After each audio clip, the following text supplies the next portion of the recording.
doing okay. Just wanted to quickly follow up because I'm out filming stuff at the minute, so it's the first time I've had a chance to talk about it. Just wanted to follow up on the news about Luis Diaz, basically. So about 4 hours ago, I think it was Paul Joyce. I think Romano wasn't too far on, but basically they broke the news that Bayern Munich had been in contact about Lucho. And I think his name's Max Eberl, is Bayern sporting director, was basically told under no uncertain terms will we countenance basically selling Luis Diaz, and that he's not for sale. However, most of the reports also go on to say that there is still no sign of a deal, and it's kind of been reported that Diaz is the one looking for contract talks, whereas Liverpool might not be, which seems to be like the news at the minute. Look, it's obvious to me that there's been a bit of an impasse with this for a long time, so obviously it's quite well known that Lucho came in on, I say reduced terms, he's still making more money than I'll probably make in a lifetime, but like, I think he's on 70 a year, and the baseline for the Liverpool players at the minute would seem to be 130 to 150, so Graham's meant to be on that, Ali Mack's meant to be on something or other, that sort of length.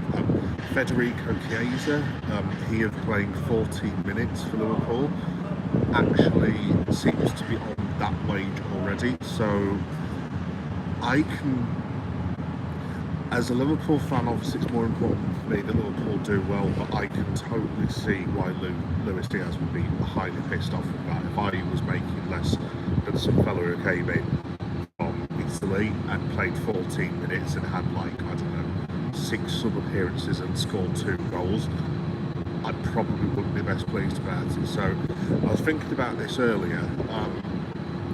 I think the thing with Liverpool is it depends what they're wanting in terms of a replacement and in terms of the pricing. Now look, as much as I love Luis Diaz, personally I would keep him. Like, anyone who's going to end up watching this, obviously you've all got your own opinions. If you think he's crap, if you think he's awesome, fine. It's everyone's opinion.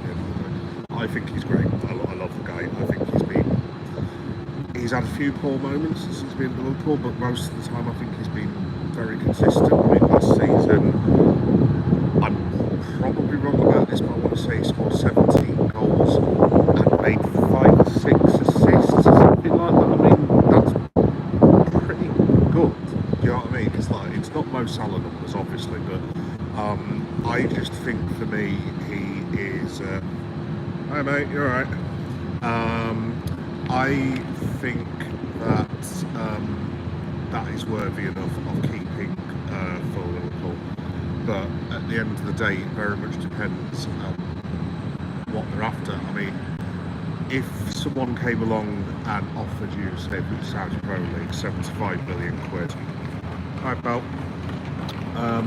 if someone comes along and offers you 17, my god, excuse me, I didn't sleep much last night. Oh, okay, cool. Yeah, that's fine, mate. If someone comes along and offers you 75 million quid, let's say Al Nasser for some bizarre reason, come along and say, here's 75 million quid for Lucho Diaz, 28 years old, going to be 29 next year, obviously you have to say yes. I would say, I mean, anything approaching 80 is no brainer, you have to say yes. But, like, my issue is with who is he being replaced with? I mean, are we just going to have Gakpo exclusively? Is he going to be, like, the guy on the left-hand side? Are you backing him up? I mean, what are we doing? Are we going back in for Anthony Gordon? I mean, to me, the only difference with Anthony Gordon and Luis Diaz is I think Luis Diaz, to be honest, is a better finisher than Gordon. And I think that Gordon probably gets you more assists, but who are those assists going to? You know what I mean? So, like, put it this way, if Anthony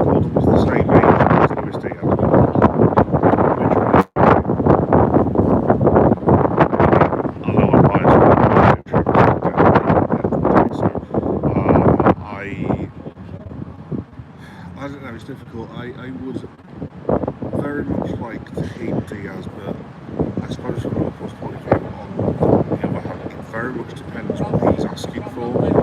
Like, if he's asking for parity with people like Gravenberg and stuff, I would just give him nothing personally. And this is why I don't want football because I was all in favour of giving Mo Salah £500,000 just a week, probably every 2 days, just to keep him up. And the same for Van Dijk, that's what I don't want football club. But like, if you're spending this money on Florian, obviously you can outlay on Frimpong, and you've signed Kirkes, which does cost money. I know we've recouped with Kelleher and Trent and this, that, and the other.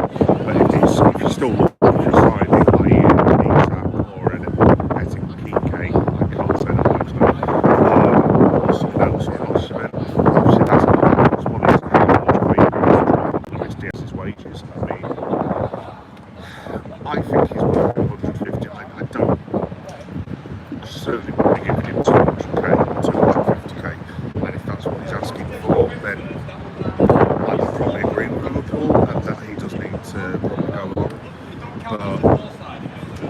But basically, long story short, to wrap this up, I think, if it's 150k, I would keep him every single day of the week, twice on Sunday. And for me, the only way that I would, let's say if it was Anthony Gordon, for argument's sake, if Liverpool could get 75 million quid for Luis Diaz, and Anthony Gordon, I think he's 3 or 4 years younger than Diaz, I want to say he's 23. If Anthony Gordon comes in for, let's say, 15 million, so you end up essentially paying 15 million quid for Anthony Gordon, then that probably is a go. But my issue is with Gordon, is he going to score the goals? And also as well, do you upset apple cart with Gakpo? Is he just going to be like, well, why am I constantly fighting for the place? Is that going to drive Gakpo off? I don't know. I mean, Cody Gakpo's another one that would buy it, but there is absolutely no way that I would cancel selling Cody Gakpo. That is a complete red line for me. I think the plan's fantastic. I thought he was outstanding last season. So, I mean, for me, I'd keep them both. But like, as I say,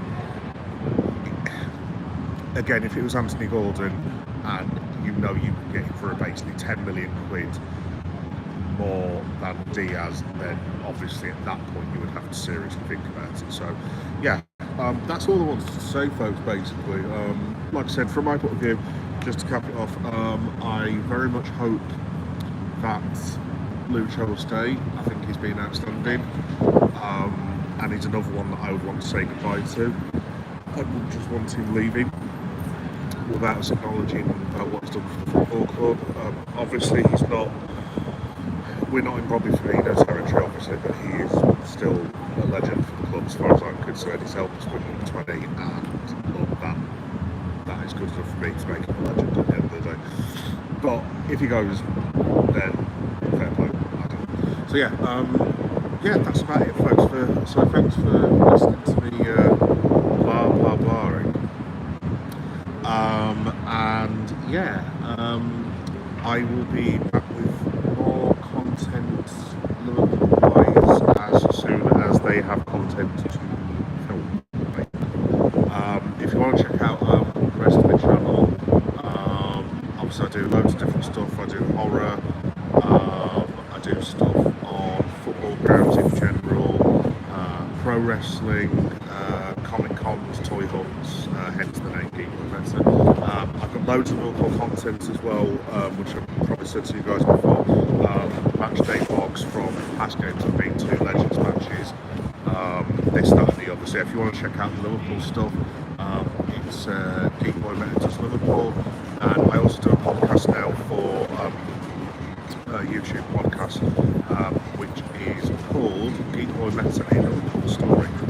Imagine it's titled, obviously. Oh, one thing before I go though. What's up, mate? What's up, fam?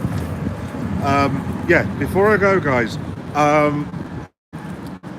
don't know where you guys ended up all celebrating the title a couple of months ago. But I'm filming around the corner from where basically I passed out after the title after far too much drinking. So if you know the Leeds area, I'll just show you where it is.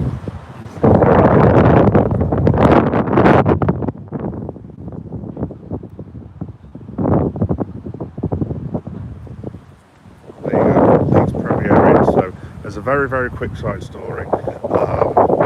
Obviously we won the title, and I ended up, probably like most of you, getting hilariously drunk. At this place.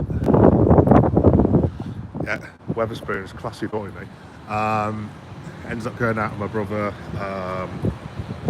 Yeah, I've just been reminiscing the last couple of days because it was honestly, I know it doesn't need saying, but it was pretty much the greatest day of my life, other than the birth of my son. And yeah, still seeing all the videos now, still can't quite believe it that we did win the title, but yeah, it was just amazing. So it's really funny recording this now around the corner.